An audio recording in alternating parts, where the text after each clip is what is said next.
And welcome back to the Cover 3 podcast here on CBS Sports. That's Tom Fornelli. That's Danny Kanell. That's Bud Elliott. I'm Chip Patterson coming to you live at youtube.com/Cover3 and everywhere you get your podcasts on demand. Thanks for hanging out. Smash that subscribe. Smash that like and come and join us in the chat, a.k.a. the Cover 3 tailgate. Still live from Tannehill's Tavern and Music Hall, where we had, let's go! The tailgate's still hanging out. We had an Orange Bowl semifinal that probably fell second to an amazing Cover 3 tailgate live event. Wouldn't y'all say? Yeah. I know we had a lot of Penn State backers in the tailgate. I know we had a lot of Penn State backers with the Cover 3 fam. So some hearts are broken, but the Notre Dame Fighting Irish advanced to the national championship game. A game that honestly, I think delivered a lot in terms of just great college football. It was actually a close, entertaining game, which we haven't gotten a whole lot of. It was amazing. Start slow, then all of a sudden, touchdowns left and right. That we talked about the mistakes. Do we start with the ending? Do we start with the beginning? Tom, where do you want to start? Time is a construct, Chip. We can start I know, it's a flat circle. Let's go with the recency bias. Let's go with the end there, because it was a very low-scoring kind of game. We thought we were going to cruise to our under win. And then the fourth quarter happened. But it was a very interesting situation in the end. Lots of decisions were being made by the quarterbacks and some by the officials. Led to a pretty interesting ending. I want to start with the receivers for Penn State. Which way? You want to play a game? Tell me which receivers for Penn State caught passes. We're going to play a little fun game. Let's list all of the receivers that caught passes for Penn State. Let's run down the list here. You stop me when I find a receiver on this list. Okay, we got T. Warren. Oh, that's a tight end. I believe he's a tight end. Okay. Yes. In Singleton. That's a running back. That's a running back, yeah. I will say long of 23, which is more than 14 and a half. Kate Dinkins. Okay. That's Khalil Dinkins. He's a tight end. I think those were his first catches of the year. Big boy. Yeah. It is big boy season, right? So, Cuddle up. L. Reynolds. Luke Reynolds. Reynolds is that's a tight end. K. Allen. That's a running back. That's a running back. Oh, did you run out? Oh, you're out of names. End of list. End of list, buddy. What? Hats off to the Notre Dame corners. They disrespected Penn State receivers. We think y'all suck. We can play y'all solo coverage all night, and you won't do shit. And you know what? Notre Dame was right. They didn't do a goddamn thing. Look at this. No catches, no targets. Well, a couple targets, but no catches. Was it a target on the last interception of the game? I mean, I think he was throwing to a wide receiver, wasn't he? Because it was a late breaking in route that Drew Aller threw it to, and I think lesson learned. Yeah, exactly. Yeah. That's put your stuff on the table, man up. They did it, dude. We talked about this all week. Yeah, we talked about it all year with Penn State. It's the receivers. They don't really have great ones, and they were completely invisible in this game. No Wallace, no Evans, no nothing. But where do you do? All right, so I guess we're all in on the blame for Penn State. Danny, where does it fall?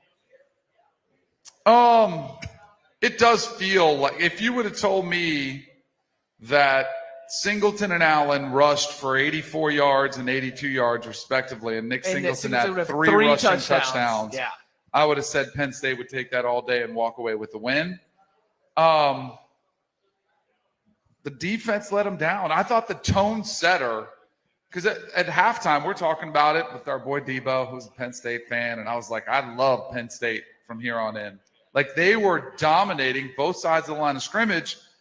Whatever Marcus Freeman said and whatever adjustments they made with two tackles that were hurt in the first half, and they came out and drove it right down the field and tied the game up, that felt like the shift of momentum of the entire second half. And I know Penn State came back and they took the lead, but that was a response that you see from great teams. And this Notre Dame team has been dealing with adversity from the preseason when they lose their starting left tackle to the game they lose to Northern Illinois, to the injuries they've dealt with to Riley Mills, to whatever, to being down in this game, to having Riley Leonard not play well. This is a resilient team, which you've got to be to win championships. You have to be able to deal with adverse situations. And they felt more comfortable in that position responding, where Penn State, to me, their opportunity was they got the ball, all they need is a field goal, and they faced adversity. All right, season's on the line. What do? Throw an interception. It was a lot like the Sugar Bowl. It was a different situation and a different way that they went about it. But before halftime and coming out of halftime, Notre Dame took that game over, put Georgia away. Tonight we saw a similar situation, and they were out of the game, but then they get the field goal right before half. They get the touchdown coming out of it, and they put themselves right back in the game. So it's just been a common theme with them for these last few games. The middle eight or whatever we want to call it, Notre Dame's been fantastic. If you are looking at Notre Dame and you're trying to make arguments for why this group is going to win the next game, the national championship, it feels like it's a lot of vibes. It feels like it's a lot of intangibles. It feels like a lot of stuff that we probably credit to the same head coach, Marcus Freeman, that we'd been, doubting and talking about and looking at. I mean, this is you mentioned whatever was said, whatever adjustments were made. There were 2 long touchdown drives at the start of that second half that were I don't have the box score pulled up. I know one of them was 10 plays. One of them might have been like 7 or 8. 10-72, 781. Yeah, and they were long. They kind of wore down this Penn State defense. And when we're talking about a Penn State defense that is a little bit hobbled, that's what you need to do is just kind of lean on them just a little bit. We didn't have to worry about whether or not we were going to so Jaden Greathouse comes up with the play where the Penn State corner slips. That's kind of along the lines of the strip sack, right? Yeah. It's just you're taking advantage of the opportunities that are there. I mean, this is not going to be a Notre Dame team of destiny if it goes up against the Death Star, but let Texas win, and that's going to be we'll discuss whatever potential opportunities are next. But you've got to think that there's a vibes advantage for the Irish right now. Yeah, I mean, this is if you're going through the box score and you're trying to figure out how the hell Notre Dame won. It's. I mean, we watched it, but you looked at it. We were questionable about Abdul Carter. How effective is he going to be? I thought he was good. He was really good. Really well. Penn State had 5 sacks. They had 8 tackles for loss. They were getting after Riley Leonard. They knocked Riley Leonard out of the game for a little while, and then the unsung hero of this game, I think, is Steve Angeli, who comes in. He's 6 of 7 for 44 yards. That game could have completely fallen apart once Leonard had to leave. Instead, Angeli kind of calmed the waters and got them into that position for the field goal and kept them in the game. It was just Danny mentioned it, the adversity that this team has dealt with all season long due to the injuries and everything that they've had to go through. And they respond. They answer the bell every single time. And I mean, I was the person screaming that after the Northern Illinois loss, this team shouldn't even be allowed to be in the playoff, because once you lose in Northern Illinois, I feel like you've shown the world we're not the best team in the country. But they're in the damn title game. They have been perfect ever since. So, what was one of Notre Dame's weaknesses statistically, offensively, going into the playoff? Do you remember? It was third down. It was third down. Hey, you've got it pulled up. What's their third down conversion rate here? They were 11 of 17 on third down. And at one point, they were 8 for 9. I mean, it was them. But here's the thing. They stayed ahead. They were 8 for 8 on third and short. So that was, Yeah, they were 0 for 4 on third and long. So that stuck to the script. It was just they did a great job of not putting themselves in that third and long situation. Penn State couldn't get off the field in key situations. Notre Dame was able to sustain drives. And it is a huge heartbreaker for Penn State because deny Dennis Sutton with an amazing interception. Nobody expects him to be there.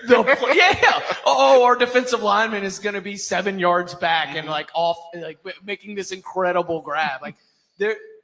Penn State did so many things that were so wildly impressive in this game. But Danny, we were talking about it. You kind of wish that was 14-0 instead of 10-0 early. I think that's going to be the thing that's really going to hurt Penn State fans is that in that part of the game early when they were dominating, you just wish you got a little bit. When you lose by 3 with a not true walk-off, I think you wish you'd gotten a little bit more work done. I mean, Danny, as a QB, are you more mad that Single didn't catch that ball? Or does that ball need to be more out? The first one. I thought he short-armed it. I thought that was on Drew Aller. It was a drop, but especially for running backs, you got to really place it to him. It's not a receiver. You've got to give him a very catchable ball. So to me, that was on Drew Aller, who just kind of short-armed it. Sometimes those easy throws, those layups, are some of the hardest throws to make because everybody knows you're supposed to make them, and you try to guide it, which I thought he did, and I thought he just left it short. So I thought that was on Drew Aller, who, by the way, I guess we can shut down the he's leaving conversation. Yeah. And not to be hard on him because I always thought he was going to come back anyway, but that was the conversation that we had during the pre-show was, hey, if he has a great run and he plays great tonight and he takes him to a championship, he could be out of here. I think you still saw some deficiencies in Drew Aller's game, and the lack of wide receiving production was pretty embarrassing for Penn State. Yeah, they were able to get by SMU and Boise State without Drew Aller playing very well. Drew Aller couldn't play the game he had tonight that he's been playing the last few weeks and think that they were going to get by because, just to be blunt, he played like crap. Yeah. It was a terrible game by Drew Aller. The interception was awful. Some of the decisions he made was awful. His accuracy was off, even on some of the throws he was completing. It just was not a good night from Aller at all. Danny, how do you grade Riley Leonard's performance in this game? I don't think he played great, but he's not the type of quarterback that's going to blow you away with highlight reel throws or even highlight reel runs. He's a great leader. I think he's going to go down as a great college quarterback. The hidden stuff that he does, getting knocked out, coming back in. We were talking about, what did Marcus Freeman say? It was him coming back at halftime. The team getting enthusiastically, encouraged. Hey, there's our guy. He's coming back. Let's take this over for him. Puts his head down, gets those tough yardage. He's tough as nails. Because he did have some ugly throws too. Yeah. The 2 interceptions were not great, and they were not at good times in the game. But he wills the team to win. That's what it feels like. He's a great leader. I mean, anytime Riley Leonard is 15 of 23 for 223 in a big game, I know the Penn State DB slipped down in the one, but even pull that out. So he's what? That was 54 of those 223 yards. Sure. So call it 14 of 22 for $185. That's still Riley Leonard with his legs. I'm taking that passing line all day, and yet still 5 sacks. How many did Angeli take? 1 or 2? I remember 1. I don't know if it was 2. Penn State got a lot of pressure. When Knapp went out, I was oh, they're in real trouble here. I mean, all right, he had pads off on the sideline. I'm assuming he's pretty badly hurt. Yeah. What about the for Notre Dame's defense? We talked a lot about how they were going to be able to continue as they adjust with the injury issues along the way. Bud, what'd you make of how the Fighting Irish played against Penn State? We've already discussed. It was a good day for Singleton. It was a good day for Allen. How do you think that Notre Dame's defense fared? Because now that group's going to have to go play. Look. If Notre Dame's defense is playing Ohio State, Notre Dame's defense is playing Texas, either way, you're going to be dealing with a few more passes to wide receivers, and you're going to have to be dealing with a different type of offense. I thought they were masterful, and they did not allow the wide open balls that you thought Penn State could probably scheme. That's the biggest thing. They made Penn State earn it consistently, it felt like. They played physical. They put hands on receivers. They disrupted routes. I thought Notre Dame – 24 won't necessarily show it, I think, but I thought that was one of their better defensive games of the year, honestly. They took Warren out of the game somewhat. Again, he's going to get his. 7 for 75. Yeah. If I told you 7 for 75 and no catches from receivers, you're taking that. Al Golden's yep, check, please. Cool. Do you agree? I thought they made, again, the first half, I thought they got pushed around. And the second half, they looked much more physical. They looked much more up to the challenge. And they forced the interception at the end with some pressure. They made Drew Aller more uncomfortable. I thought it was a second-half performance for Notre Dame. They looked like a totally different team. Yeah, Penn State had 141 yards rushing in the first half. They only had 63 in the second. They've been the opposite all year long. It's as the game has gone on, Penn State's rushing game has kind of worn on opponents, and we've seen them become more explosive and average more yards. And tonight was the complete opposite. Great call. In every Disney movie or at least in Aladdin, he's you should have killed me when you had the chance. That's kind of like the halftime speech, right? For Marcus Freeman. Yeah. They should have put us away we're still in this shit. Let's go get it. Right. Was it because traffic was so bad that all the Notre Dame fans didn't be able to get in until it's like then they get in, then they start making noise, and now all of a sudden they've got that juice, being able to come out the rest of the way. I mean, with this, I saw a lot of white, like a lot of the Penn State fans definitely tried to do a little white out, but Notre Dame fans were going crazy as well. The energy that I saw at the start of the second half on the compliment. So Notre Dame comes down at the beginning of the third quarter. They score a touchdown, and I believe they get a stop. Like if it wasn't three and out, it was 3 and out. Yeah.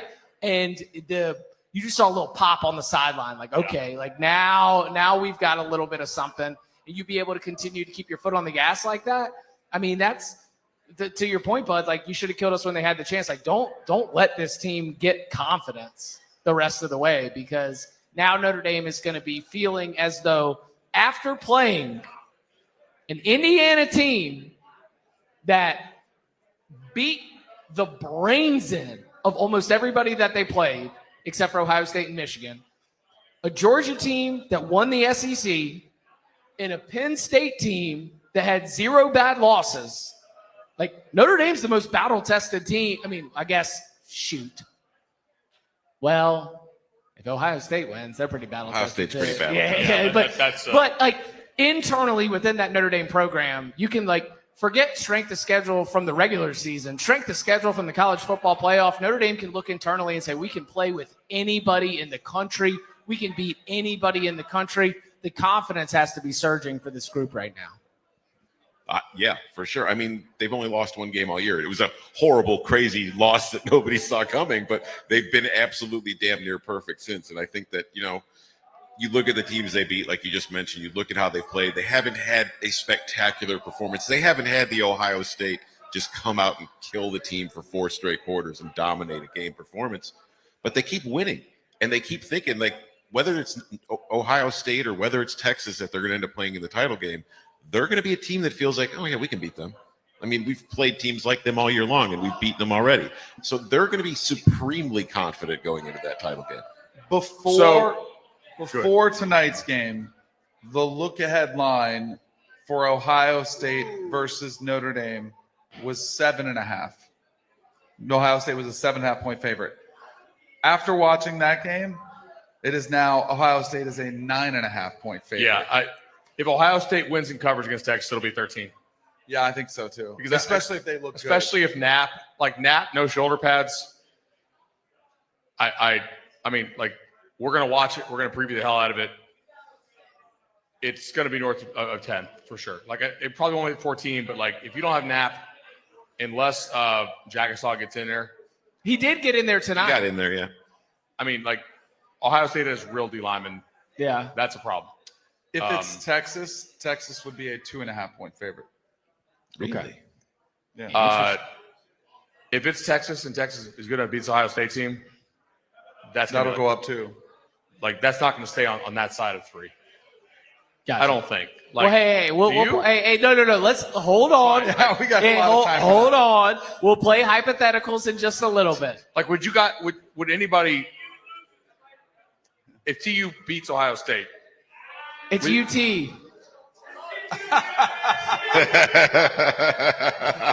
A lot of horns down here at Tana Hills. Yeah. I mean, we think this series could be under a field goal. No. Not a chance. On the line? Yeah. Yeah. Right? It would be like 3.5 plus 100. I think it might get to 4. Or like 3 minus 35. Well, Quinn Ewers is gonna inherit new powers. Don't let him get to the title game. I'm telling you.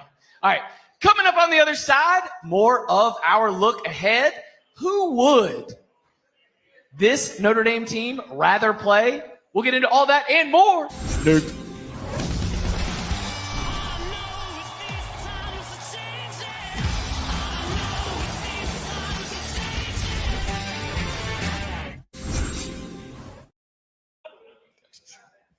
Back here on the Cover 3 podcast, and look, we still got the tailgate hanging out. Hey, listen, shout out to y'all. Shout out to the tailgate. Listen, what's this? Doors opened like 6.5 hours ago. We've been hanging out all night, and I appreciate every single one of y'all. This is exactly what we wanted. We wanted to make this a night where we start off with a live show. We watch the game together. We hang out. We got to meet so many of y'all, especially y'all that are still here. Did you know that we've already inspired a college football trip from members of the tailgate that met each other tonight? That's right. And are going to be going to a Nebraska game in Nebraska. Michigan State is going to have a Cover 3 tailgate presence that started here tonight. That sounds like a Big Ten game. Ones. Like, we should go. These are the real ones. The real ones are out here now. The ones The that are power here of from the beer. get-go. And of course, the fine cuisine and all of the offerings here at Tannehill's Tavern and Music Hall.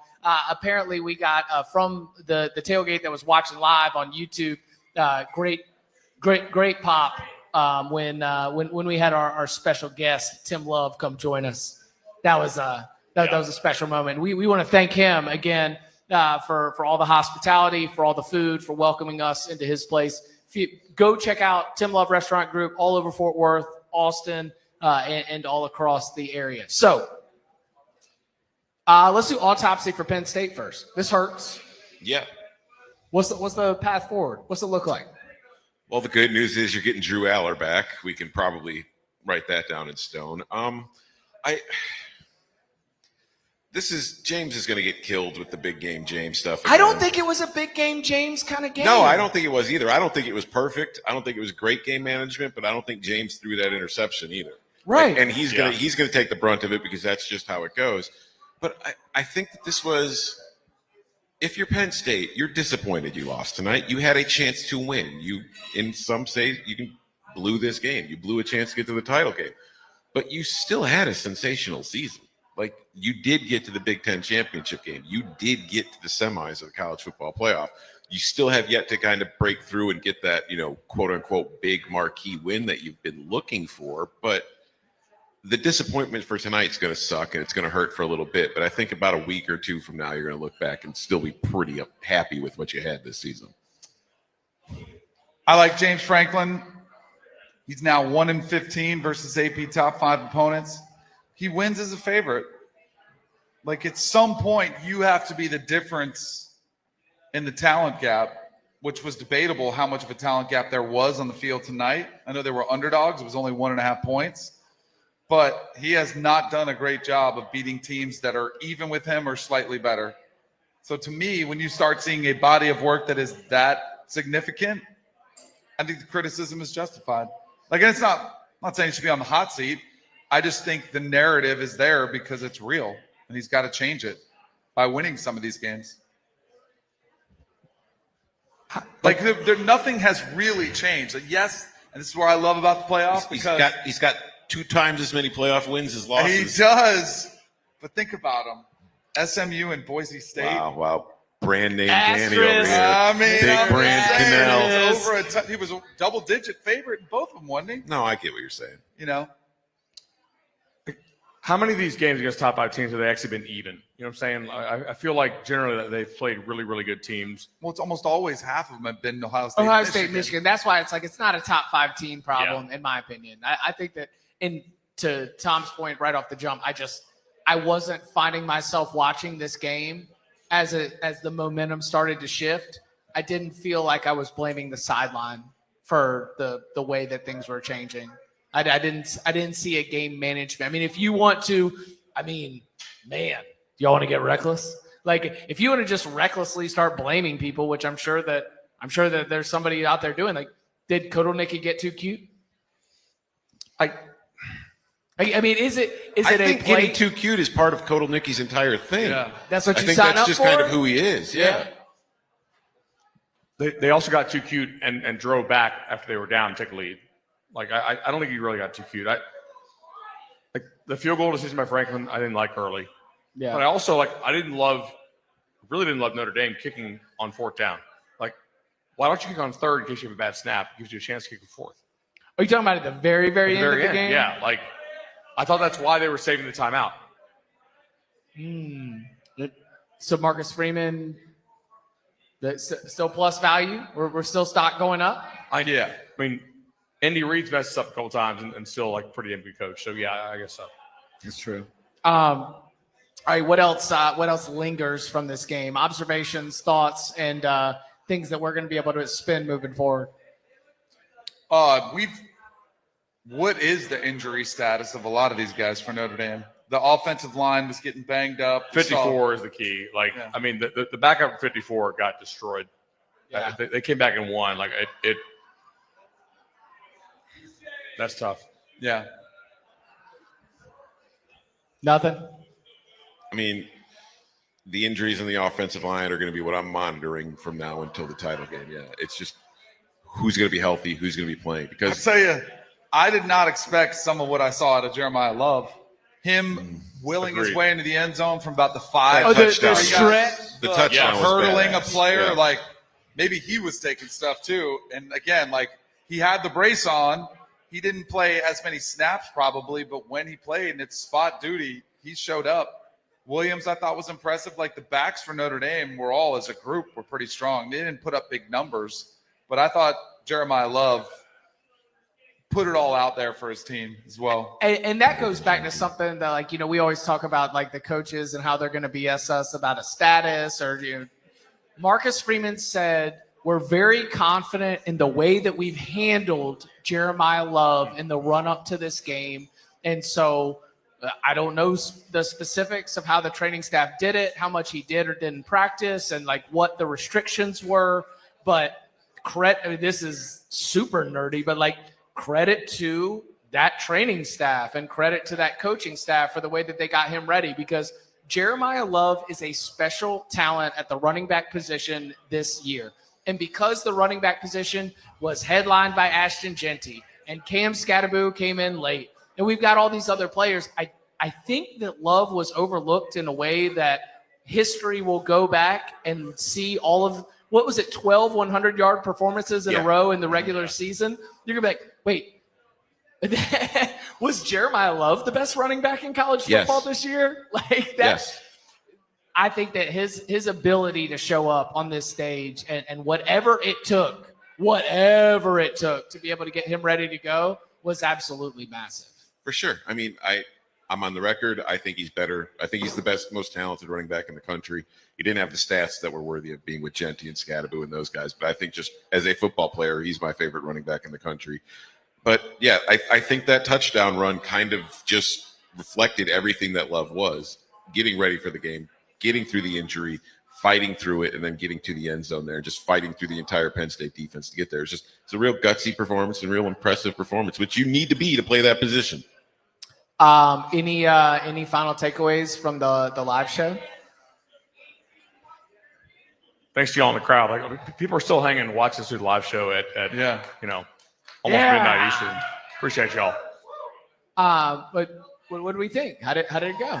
I thought it was great. Let's do a post game show right now. We should run it back. Let's run it back. Red River.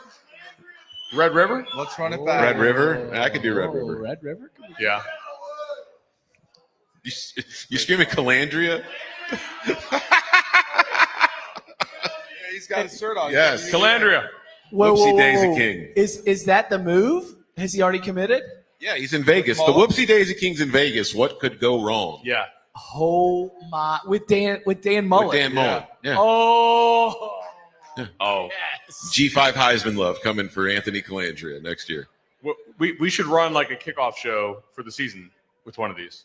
What happens in Vegas? Everybody's undefeated at the start of the year, right? Like, I mean, interceptions don't count. And Notre Dame? Calandria home games. Is that in South Bend? If it's a CBS game, the chance we get it approved by them is probably higher. Just logistically. Logistics, yeah. It's okay. What about Michigan State Lincoln? I'll go. Have we drafted who gets games yet? Like, that could be maybe bump that up like one round. What about Florida State, Alabama? Just take the show on the road every week. I don't know. Pass. Yeah.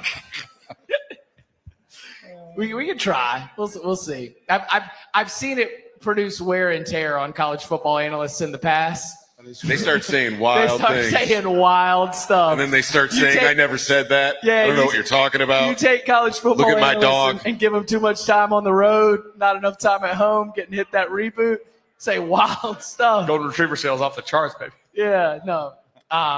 We appreciate all of y'all. We will YouTube.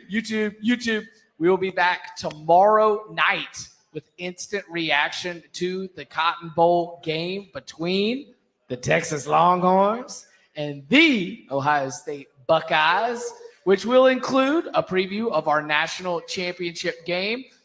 Then, of course, everything that you would love to expect from us. Big game breakdown, locks, and so much more. And you can follow him on Twitter at Tom Fornelli. You can follow him at Danny Kanell. You can follow him at Bud Elliott 3. Follow me at Chip_Patterson. Gentlemen, thank you very much. Thank you, Tailgate. Thank you, Tailgate.